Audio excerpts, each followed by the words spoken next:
আসসালামু আলাইকুম, শুভেচ্ছা, স্বাগতম। প্রিয় দর্শক, যায় যায় পত্রিকা নিউজটা আসছে যে আপনারা জানেন যে ডোনাল্ড ট্রাম্প উনি দ্বিতীয় মেয়াদে এবার ক্ষমতায় আসছে। উনি প্রতিটা দেশের উপর শুল্ক আরোপ করতেছে। তো সেই উপলক্ষে বাংলাদেশের উপরেও করছে, ইন্ডিয়ার উপরেও করছে। এখন ইন্ডিয়ার উপরে আগে 25% ছিল, এখন ডাবল করছে। তার কারণে ইন্ডিয়া ওই রাশিয়ার থেকে তেল কিনার লাভবান হইতেছে। তো এখন কিছু কিছু বিশেষজ্ঞরা বলছে যে ভারতের উপরে যে দ্বিগুণ শুল্ক আরোপিত হয়েছে, ইয়াতে এই ধরুন বাংলাদেশের কিছুটা সুবিধার সম্ভাবনা আছে আর কি। ওই সমস্ত ব্যাপার নিয়ে এই পত্রিকায় এই সংবাদটা আসছে। ভারতের উপর ট্রাম্পের দ্বিগুণ শুল্ক বিশাল সম্ভাবনার দুয়ার খুলল বাংলাদেশের। রাশিয়া থেকে অপরিশোধিত তেল আমদানি অব্যাহত রাখার শাস্তি হিসাবে ভারতের উপর অতিরিক্ত 25% শুল্ক আরোপ করছেন যুক্তরাষ্ট্রের প্রেসিডেন্ট ডোনাল্ড ট্রাম্প। বুধবার 6 আগস্ট রাতে দেওয়া এই ঘোষণার ফলে যুক্তরাষ্ট্রে ভারতীয় পণ্যের আমদানি শুল্ক দাঁড়ালো 50%, যা বাংলাদেশের চেয়ে 30%, চীনের তুলনায় 20% এবং পাকিস্তানের তুলনায় 21% বেশি। প্রিয় দর্শক, অর্থনীতিবিদরা বলছেন বাংলাদেশের জন্য এই পরিস্থিতি বিশেষভাবে অনুকূল হতে পারে। যদিও ঢাকা ও ওয়াশিংটনের মধ্যে কোনো মুক্ত বাণিজ্য চুক্তি নেই, তবুও 20% শুল্ক হার ভারতের 50%-এর তুলনায় উল্লেখযোগ্যভাবে কম। বিশেষ করে তৈরি পোশাক খাতে এই শুল্ক সুবিধা বাংলাদেশের প্রতিযোগিতা সক্ষমতা বাড়াতে পারে।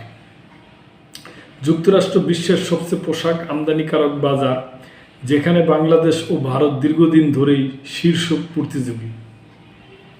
এমন শুল্ক ব্যবধানের কারণে ভারতীয় রপ্তানি ক্ষতিগ্রস্ত হলে সেই বাজার শেয়ার বাংলাদেশের হাতে আসতে পারে। ঘোষিত নতুন শুল্ক হার আগামী 7 আগস্ট থেকে কার্যকর হবে। এশিয়ার অন্যতম রপ্তানিকারক দেশ ভারতের তুলনায় ভালো অবস্থানে আছে। উদাহরণস্বরূপ ভিয়েতনাম 20%, মালয়েশিয়া, ইন্দোনেশিয়া ও ফিলিপাইন প্রতিটি 19% ভারতের চেয়ে অনেক কম শুল্ক সুবিধা পাচ্ছে। ফলে বৈদ্যুতিক ও ইলেকট্রনিক্স পণ্যের বাজারে এসব দেশের প্রবেশাধিকার ভারতের তুলনায় অনেক বেশি হতে পারে। একইভাবে ভিয়েতনাম ও মালয়েশিয়ার জন্য অনুকূল শুল্ক কাঠামো ভারতের দ্রুত বিকাশমান চা, অচামড়াজাত জুতা শিল্প ও ইলেকট্রনিক্স খাতের জন্য বড় চ্যালেঞ্জ তৈরি করতে পারে। বিশ্লেষকদের মতে যুক্তরাষ্ট্রের বাজারে শুল্ক হার যত কম, ততই প্রতিযোগিতায় এগিয়ে থাকা সম্ভব। ভারতীয় তৈরি পোশাক, চামড়া এবং জুতা, এই 3টি খাতেই এখন সরাসরি চাপে পড়তে পারে। অন্যদিকে বাংলাদেশের পোশাক খাত তুলনামূলক কম শুল্কে যুক্তরাষ্ট্রে প্রবেশাধিকার পাবে, যা রপ্তানি আয়ে ইতিবাচক প্রভাব ফেলতে পারে। বিশেষ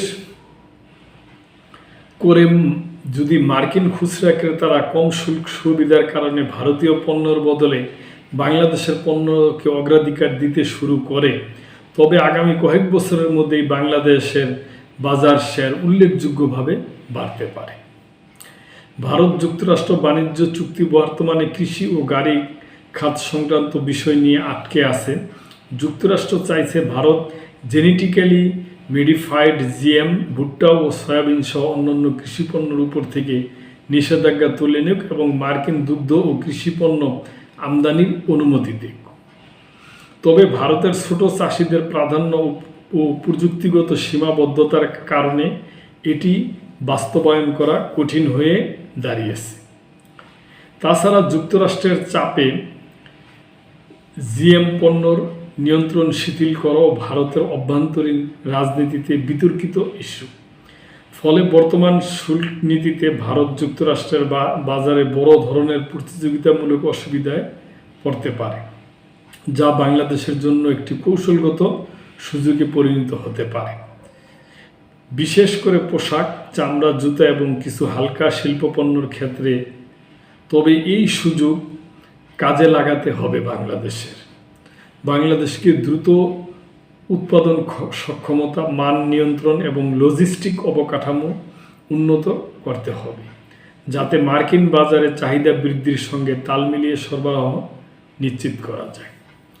প্রিয় দর্শক, এটা বাংলাদেশের কিছু অর্থনীতিবিদ এবং কিছু বিশেষজ্ঞরা এই আশাটা পূর্ণ করছেন আর কি, মানে ব্যক্ত করছেন যে যেহেতু ভারতে শুল্ক হয়ে গেছে 50%, মানে সেখানে বাংলাদেশের লোকা 25% অর্ধেকেই কম। এই ক্ষেত্রে বাংলাদেশ হয়তো সুবিধা পাইতে পারে, কিন্তু সুবিধা পাইতে হলে বাংলাদেশকে উৎপাদন সক্ষমতা এবং অবকাঠামো খুব সুন্দরভাবে মানে করতে হইব এবং ওই দিকে সজাগ দৃষ্টি রাখতে হবে।